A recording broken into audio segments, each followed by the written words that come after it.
আসসালামু আলাইকুম। কেমন আছেন আপনারা সবাই? আমি আলহামদুলিল্লাহ অনেক ভালো আছি। তো অনেক দিন পর একটা বড় ভিডিও নিয়ে আসলাম। আশা করি সম্পূর্ণ ভিডিওটা আপনারা দেখবেন। তো দেখতেই পাচ্ছেন আমি একটা মুরগিকে কেটে নিচ্ছিলাম। কারণ আজকে গ্রিল তৈরি করব। তো সম্পূর্ণ রেসিপিটা আপনাদের সাথে শেয়ার করব। আশা করি আপনাদের ভালো লাগবে। তো এদিকে ফার্স্টে আমি কেটে নেওয়ার পর টিস্যু দিয়ে একটু পানিগুলাকে মুছে নিলাম। তারপরে ওখানে টক দই দেওয়ার কথা, কিন্তু টক দই তো ছিল না, তার জন্য আমি মিষ্টি দই দিয়ে দিছিলাম। তো মিষ্টি দইটা ভালো করে ফেটায় নিছিলাম। তারপর পুরো চিকেনের উপরে দিয়ে দিলাম। তারপর এখন আমি হাত দিয়ে ভালো করে মেখে নেব। তো এটা মেখে নেওয়ার পর আমি আরেকটা বাটিতে মানে সেম বাটিতেই সয়া সস আর টমেটো সস নিয়ে নিয়েছিলাম। নিয়ে এটাকে একটু ভালো করে মিশিয়ে নিয়ে তারপরে মুরগিটার উপরে দিয়ে দিচ্ছিলাম। দিয়ে দেওয়ার পরে এটাকে আমি এখন ভালো করে হাত দিয়ে মেখে নেব। যত ভালো করে ম্যারিনেট করা হবে চিকেনটা কিন্তু তত বেশি মজা হবে।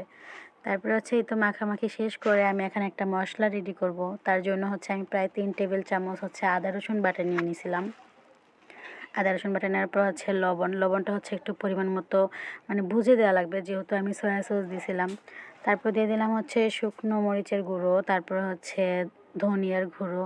এগুলো পরিমাণ মতো আন্দাজ মতো দিয়েছি, যতটুকু লাগে। তারপর হলুদ গুঁড়ো, জিরা গুঁড়ো, এগুলো সব দিয়ে তারপর দিয়ে দিলাম কাবাব মশলা। এটা তো দিতেই হবে, যেহেতু আমরা গ্রিল তৈরি করব, তো এটা দেওয়া লাগে। আর একটু স্বাদ বাড়ানোর জন্য স্বাদে ম্যাজিকের এই মশলাটা, এটা আমি সবসময় ইউজ করি মানে যে কোনো খাবারে। তারপর দিয়ে দিলাম সয়াবিন না, সরিষার তেল। সরিষার তেলটা মাস্ট বি দিতেই হবে। এই সরিষার তেলের ফ্লেভারটা কিন্তু অনেক বেশি সুন্দর হয়। তারপর দিয়ে দিলাম পেঁয়াজ আর শুকনো মরিচ আমি ব্লেন্ডার করে নিয়েছিলাম, সেটা দিয়ে ভালো করে মিক্স করে নিছি। তারপরে দিয়ে দিলাম লেবুটা না প্রথমেই দেওয়া দরকার ছিল, কিন্তু আমি না ভুলে গেছিলাম। তারপর এটার উপরে আবার লেবু দিয়ে দিলাম। লেবু দিয়ে তারপর আবার একটু মাখিয়ে নিয়ে তারপর এই মশলাটা দিয়ে দিব।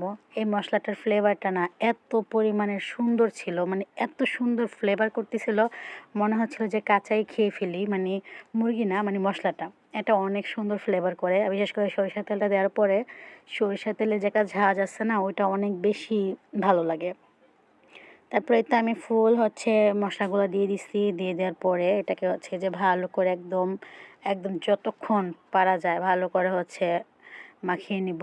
যত ভিতরে মশলা যাবে তত বেশি ভালো লাগবে। তো এটা আমি প্রায় 6 ঘন্টার মতো ম্যারিনেট করে রেখে দিয়েছিলাম ফ্রিজে। তো নেক্সট ভিডিওতে রান্নাটা দেখাবো, যেহেতু ভিডিওটা অনেক বড় হয়ে যাচ্ছে। তো সবাই ভালো থাকবেন, নেক্সট ভিডিওর জন্য আশা করি অপেক্ষায় থাকবেন। আসসালামু আলাইকুম, আল্লাহ হাফেজ।